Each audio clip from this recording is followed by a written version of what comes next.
My brothers and sisters in Islam, understand, when you visit Allah Azza wa Jal's house, you do not leave empty.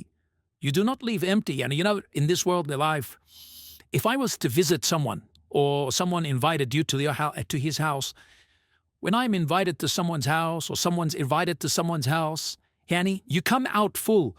You come out full. A person would invite you, you'll feed you, right, food, and then drinks, and then sweets, and he'll speak to you. He gifts you something, hugs you, shakes your hand, you discuss matters, you enjoy your time. After 3-4 hours, you leave his house, and you're satisfied that, alhamdulillah, that was an awesome visit, it was an awesome get-together. And then you go back home, and you're satisfied, you rest. But do you think, if you were to come to Allah's house, that you're going to leave empty-handed, and that He will not satisfy your heart and your soul with the goodness? Impossible. 100%. Every time you come to Baytullah, Allah Azza wa Jal is the most generous, more than anyone that can invite you to His house.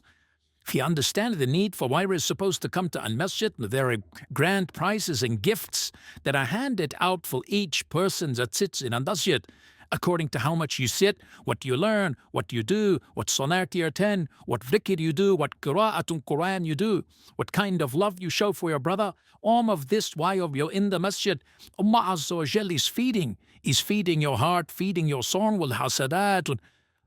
It's all happening. The gifts are coming. This is min al-akram wa rabbuka, and akram, Allah Azza wa Jal, the most generous. And always keep this in mind when you visit Allah's house.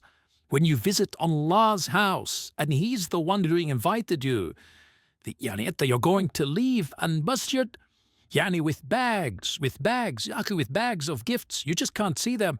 But wait, be patient on the Day of Judgment, you'll see it all. When Iman would increase, when Sakila is coming down, when Malaika with you, when forgiveness is there, MashaAllah, Allah Azza wa Jal, His gifts to mankind are endless. So always keep this in mind when you come to Al-Masjid.